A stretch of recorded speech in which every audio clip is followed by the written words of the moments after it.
tamanho da UEFA Champions League, a principal competição de clubes do mundo?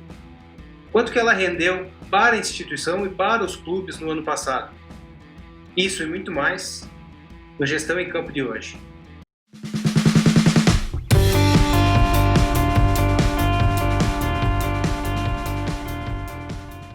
Olá a todos, sejam bem-vindos a mais um Gestão em Campo. Antes do programa, por favor, não esqueça de deixar o seu like, se inscrever no nosso canal, deixe seu comentário se está gostando. Por favor, a sua participação é importante para nós. E hoje, UEFA Champions League. Como que a UEFA conseguiu tornar um campeonato europeu como o maior evento esportivo do planeta? Conosco, meu parceiro de sempre, Amir Somoji. Olá, Nilo, tudo bom? Prazer poder falar com você, um assunto que eu gosto muito, que é como que a UEFA Champions League se transformou numa competição global que fatura mais que a Copa do Mundo. Vamos poder falar bastante sobre isso. E não foi do nada. É importante sempre destacar que esse trabalho foi construído. Lá atrás, a UEFA, chamava a Copa dos Campeões Europeus, parecia uma Libertadores, é meio parecido com a Libertadores hoje. Houve uma mudança radical, influenciado inclusive pela transformação dos clubes em empresa ali no início da década de 90 na Europa. Vamos poder falar e destrinchar isso, já que estamos em clima de Champions, semanas seguidas de jogos fantásticos, né? Vamos aproveitar para falar dessa competição incrível. É uma novidade, nunca se teve dois clubes alemães e dois clubes franceses. Muito se falou, e nós vínhamos falando há pouco tempo atrás, sobre a hegemonia inglesa, ou espanhola, ou italiana. Pois é, tem várias questões. Claro que essa questão de supremacia é muito assim, é uma coisa muito superficial, porque quem acompanha sabe que o Olympique de Lyon é uma baita estrutura organizacional, tem uma baita gestão. O próprio RB Leipzig, se você olhar com mais profundidade, não é de hoje que ele vem superando Stuttgart, Hamburgo, colando no Borussia Dortmund. Então, o Schalke 04 ficou para trás. Então, o que eu quero mostrar é que assim, há indícios, que nem o Ajax, que quando foi para ser entre os quatro da Champions, tinha um orçamento infinitamente menor do que os outros. Então, claro que o futebol sempre vai premiar a boa gestão, e quem tem bons recursos, quer dizer, quem tem faturamento alto, tende a se beneficiar. Então, o PSG está entre os maiores, está aqui no meio. Já o Liverpool ou o Tottenham não estavam entre os maiores e chegaram às finais. Então, o Borussia Dortmund já chegou na final. Em compensação, Real Madrid e Barcelona sempre figurando entre os gigantes, o próprio Bayern de Munique, no passado o Milan. Então os grandes têm um potencial para estar entre a elite da Europa. E, em geral, um ou dois grandes vão estar entre os quatro. Mas cada vez mais surge uma movimentação de clubes mais modernos, jovens, com uma gestão mais empreendedora, de repente usa dados, tanto aquele outro clube mais tradicionalzão, que ainda segue o modelo antigo, e as contratações, de repente, estão fundamentadas para esses clubes mais modernos ou mais antenados em dados. O próprio Bayern de Munique. O Bayern de Munique gasta bem menos que o Barcelona, gasta bem menos do que o Manchester City ou o PSG. Então, me parece que o Bayern de Munique, na minha opinião, é o colchão do gigante eficiente. Ele é tão grande como os demais e precisa de menos para performar. Então, me parece que é essa a discussão que nós temos que ter. E a Europa é interessante porque a Champions faz um papel, e é isso que eu queria discutir, que é muito legal, um papel de contribuir com o equilíbrio. Ele não consegue equilibrar. A diferença entre o Leipzig e o PSG, deu para perceber em campo, é enorme. Mas, na competição, os pagamentos que são feitos pela competição, a diferença entre o que mais ganha e o menos ganha não é tão grande, caso o clube comece a passar das oitavas para as quartas. Então, o que mostra que a Champions tem um papel fundamental no orçamento de clubes menores. Um Benfica, um RB Leipzig, um Sevilha, né, quando começa a jogar, né, uma competição europeia, do que, claro, para um PSG ou para um Barcelona. Mas vale lembrar que a organização do evento e o sucesso que se tem, tanto pelo formato quanto pela visibilidade, não está exclusivamente nos clubes que fazem parte dela. Então, nós temos também que mencionar o mérito da administração, da forma organizacional e a capacidade de arrecadação que a UEFA conseguiu através da Champions. Pois é uma grande questão porque, como eu comentei no início, até a década de 80, até o final da década de 80, é uma grande competição, a Liga dos Campeões da Europa, a Copa dos Campeões da Europa era uma grande competição, mas, obviamente, tinha um aparato de marketing muito pequeno, era um outro momento, os clubes ainda não eram empresa, não haviam sido criadas as ligas domésticas, Premier League, La Liga, Bundesliga, então isso não existia. Então a UEFA dominava essa competição, era uma competição valiosa. Quem acompanha a década de 70, 80, como era forte, né, os jogos incríveis, só que economicamente ela não tinha representatividade. E aí veio a revolução do futebol europeu, iniciada pela Inglaterra, pela transformação dos clubes em empresa, clubes que se transformaram em potências mundiais, e a UEFA percebeu que era um movimento que ela tinha que acompanhar. Ela não se transformou em empresa, a UEFA é uma confederação como a Conmebol, mas ela transformou a sua principal competição num novo produto. Ela repaginou, se eu posso dizer, esse produto que chamava-se Copa dos Campeões e se transformou na Champions League. Ela não mudou quase nada, ela só deu uma mudada. Só que essa mudada foi radical do ponto de vista de transparência, boa gestão, divisão dos lucros com os clubes. Então os clubes começaram a perceber que quanto mais a UEFA se profissionalizava, mais a competição ganhava em termos de glamour e mais faturamento era criado. Então, por exemplo, lá no início da UEFA Champions League em 92, o início dessa repaginação, ela faturava 45 milhões de euros, que era um valor insignificante mesmo para números da época, porque ela não era uma competição trabalhada em termos de marketing. Aí vieram esse trabalho, né, de centralização, né, dos negócios, culminou com um trabalho de marketing muito interessante, que foi a música tema. A entrada dos times, aquela bola gigante balançando no gramado. Então aquilo ali foi construído, é o ícone maior da sua competição. A bola, aquela bola que virou, né, sinônimo de Champions League com as estrelas.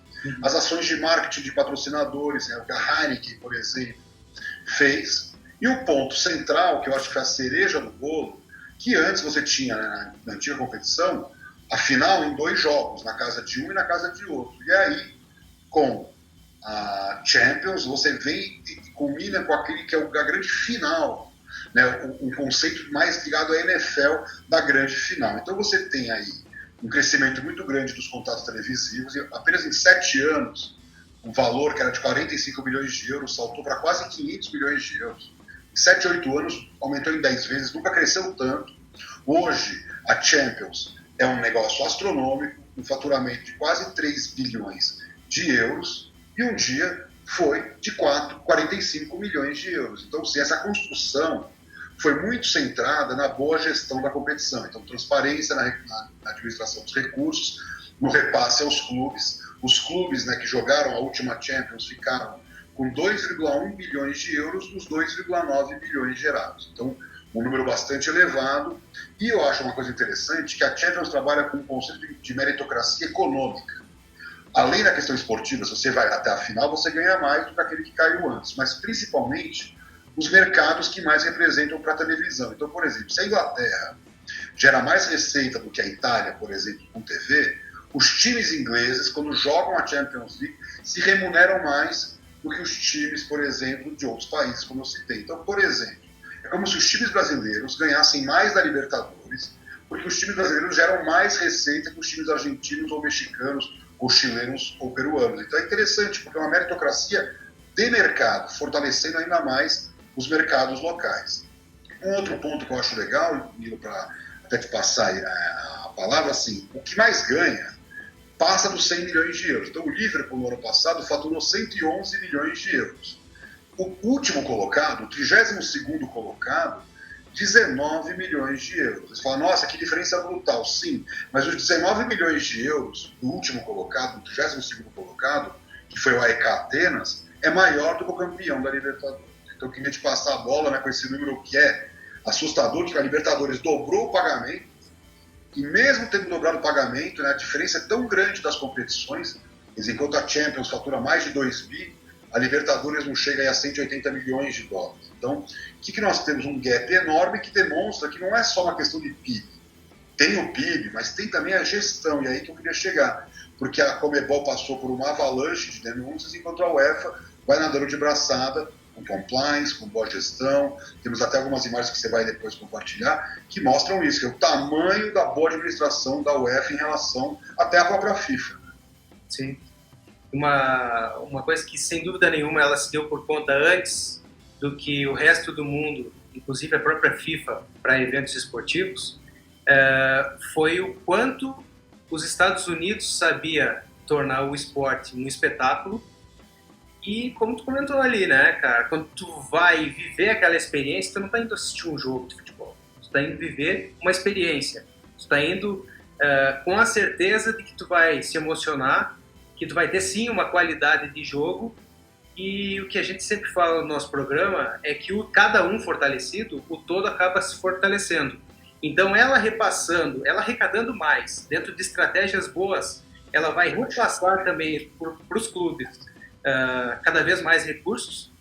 Olha o número que tu falou, 2,1 bilhões de euros repassados aos times, faz com que os times também arrecadem mais e também se preparem mais para essa competição que sim, ela é diferenciada, né? Chegou a colocar já alguns pontos que eu acho que são bem importantes e de todos os 15 você levantou e a gente podia ir abordando. Vamos lá? Vamos nessa. Então eu acho assim, uma das questões que eu acho que dificulta que a gente entenda, né, o papel da UEFA Champions League como um produto é que realmente existe ali uma preocupação em trabalhar a marca. Então a marca da competição, que é uma coisa que a Conmebol começou agora.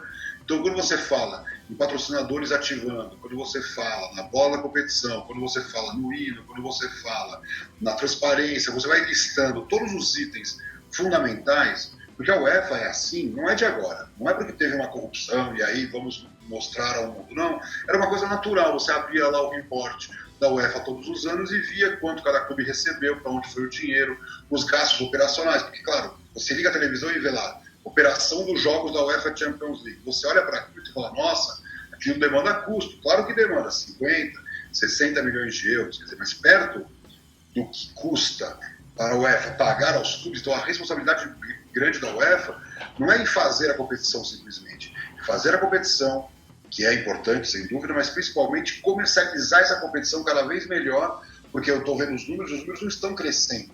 Não é tão fácil mais crescer como no passado. Então, o desafio da UEFA é conseguir capitalizar em novos mercados, asiático, Estados Unidos, mesmo a América do Sul, né? Hoje nós temos só praticamente em TV fechada.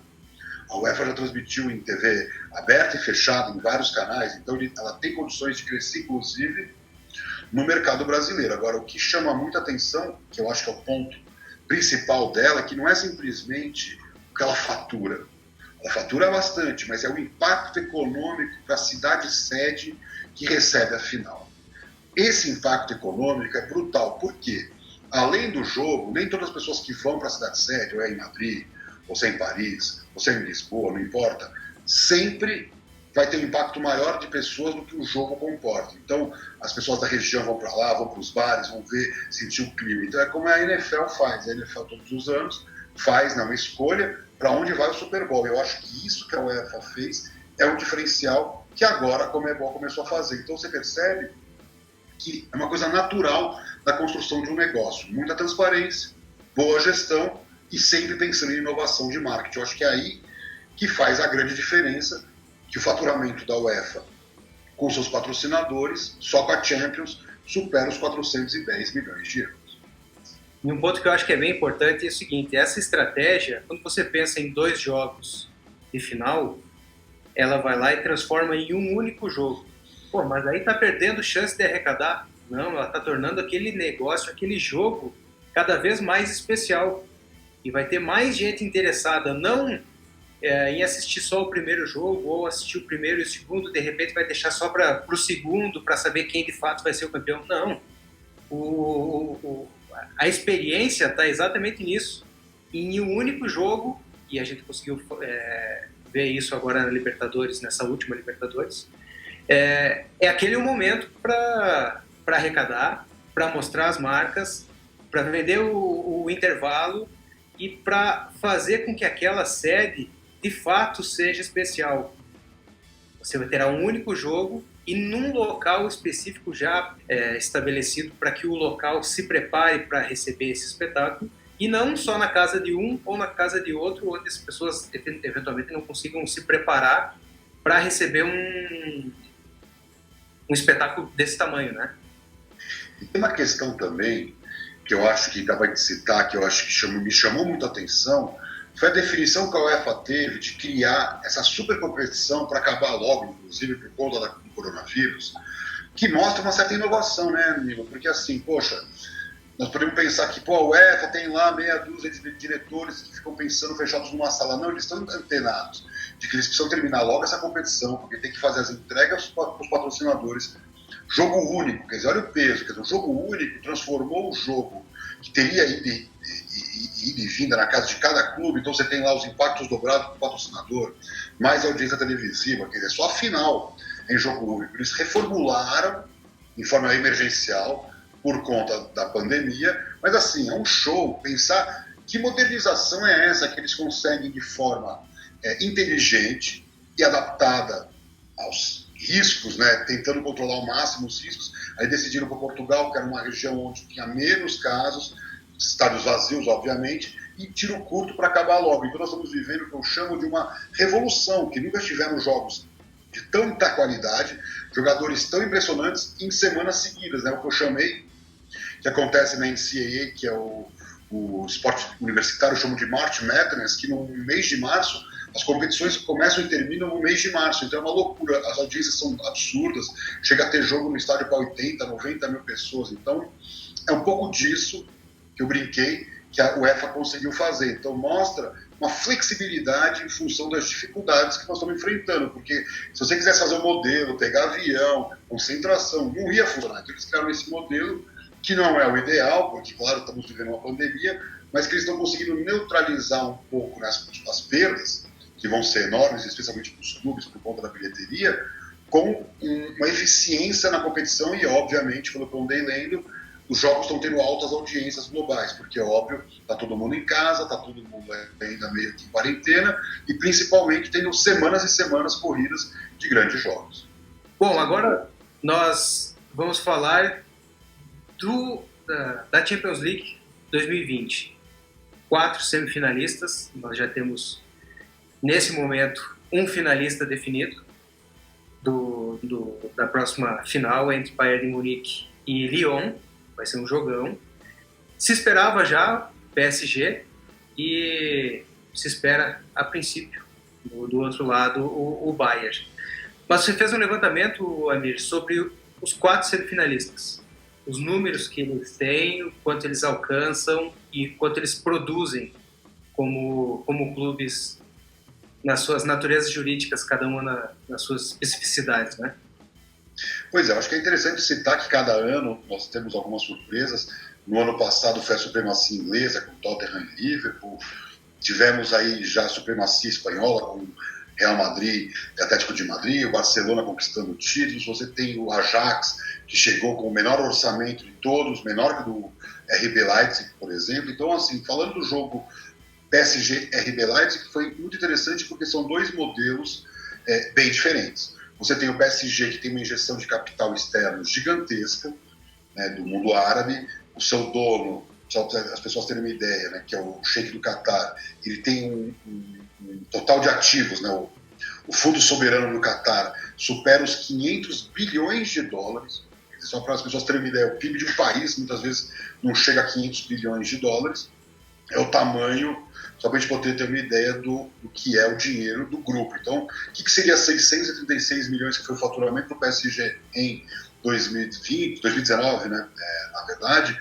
para um fundo desse tamanho. Então, é um modelo realmente impressionante, e o RB Leipzig, um clube emergente do futebol alemão, que vem trabalhando de forma muito inteligente, é hoje disparado do grupo Red Bull o mais eficiente, o mais vencedor, o mais capacitado dos times entre Estados Unidos, Brasil e mesmo os menores.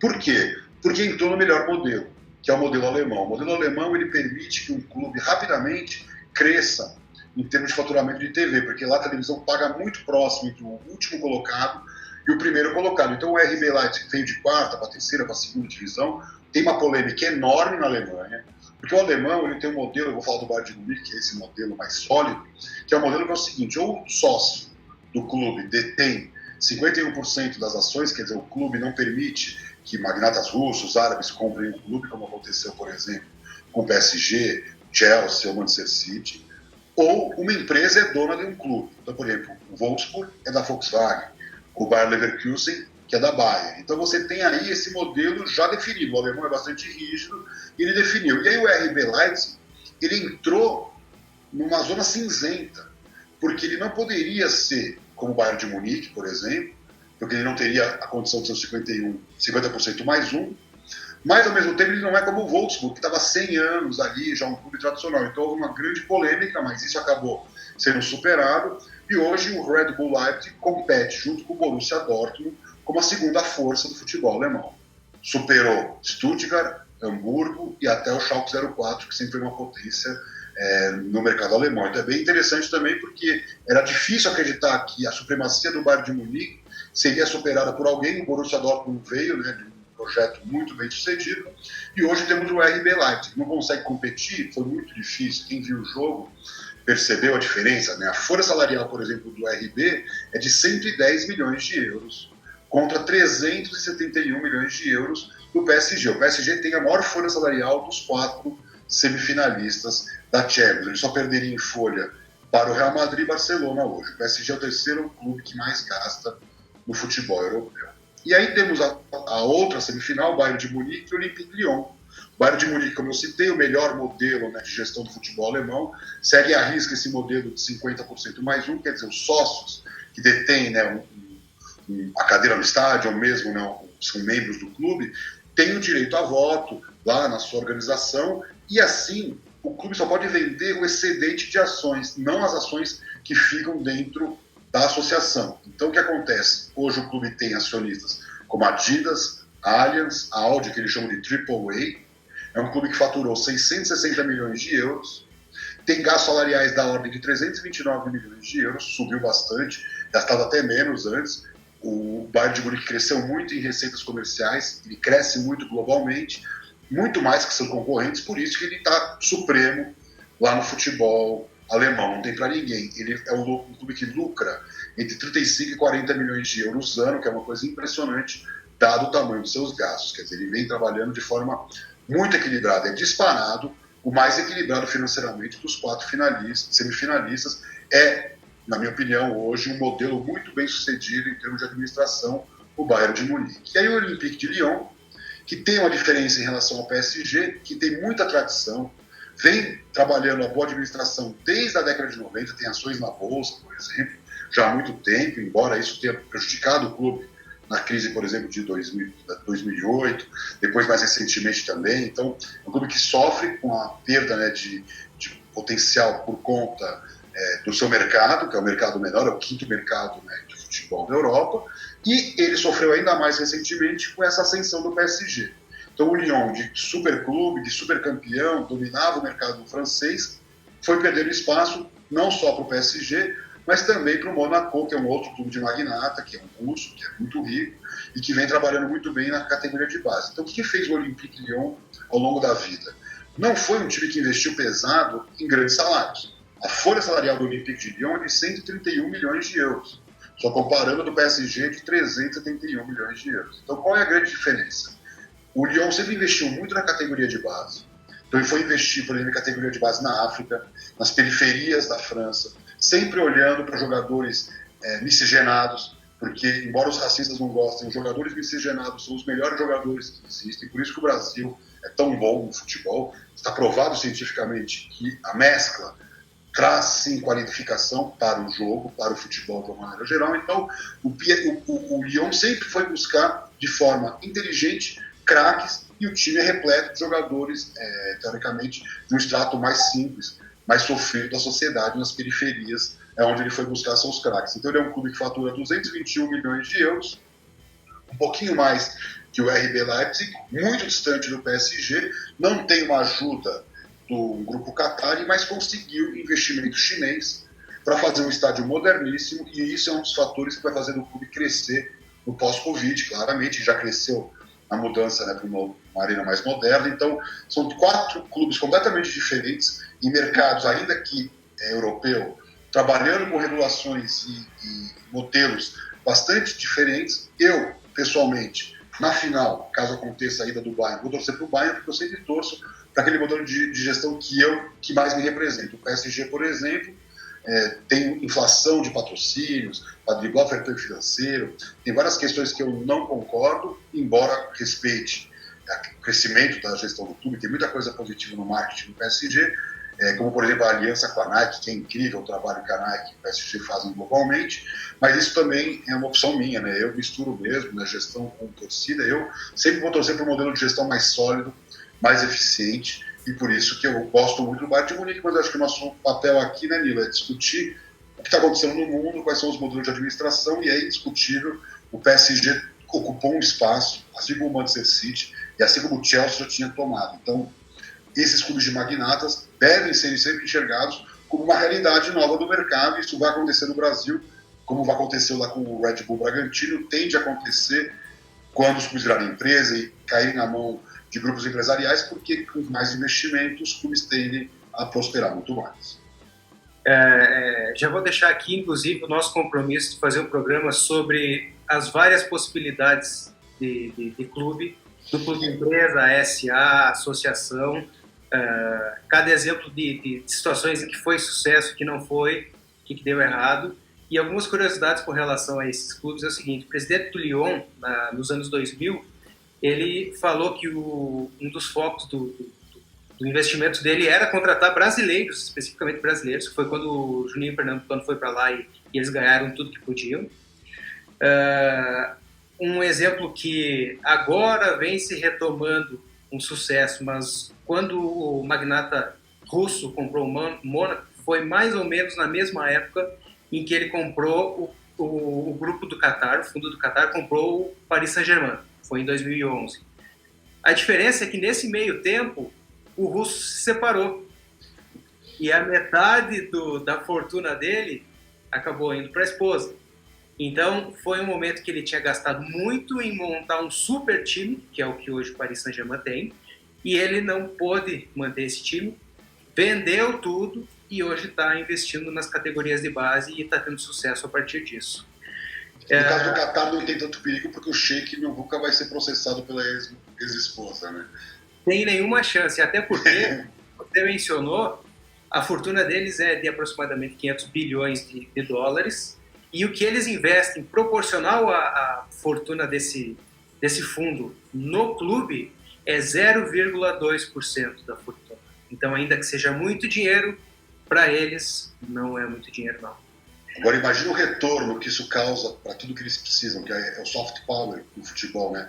Que é suavizar um pouco essas ditaduras, esse perfil sanguinário. E eles vão usando o esporte e vai ter Copa do Mundo lá. Então, é a faca e o queijo na mão. Se o PSG é campeão e eles vão amanhã para uma Copa do Mundo, né, com o Neymar como garoto propaganda, eles constroem uma narrativa que, sendo verdadeira ou não, podemos aqui ficar criticando, e eu critico duramente, mas não dá para discutir a inteligência do projeto que eles construíram, não só eles, o próprio Manchester City, quem já visitou, não tive oportunidade, já foi nas estruturas do Manchester City, falou que não tem nem Madrid, nem Barcelona, nem Liverpool, nada parecido, em termos estruturais, e isso é legal para a gente poder entender também, né, um benchmark de boas práticas, de boa administração, de investimentos. Eu acho que é isso. Tem que estar sempre de cabeça bem aberta, sabendo das diferenças entre os modelos, e você pode escolher aquele que mais te agrada, mas nunca fechando os olhos para as boas práticas de administração.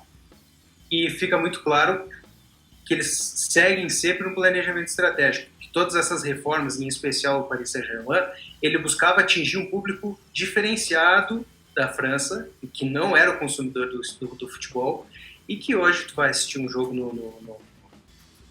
no Parque des Príncipes, tapete vermelho, é uma estrutura extremamente diferenciada. Eles ainda estão, se não me engano, em processo de finalização da reforma, da modernização do estádio, e eles estão buscando, dentro do planejamento estratégico deles, atingir um público em que sim, já conseguiram, com grandes nomes, começou com Beckham, Ibrahimovic, Neymar, Mbappé, personagens importantes que levam as pessoas ao estádio.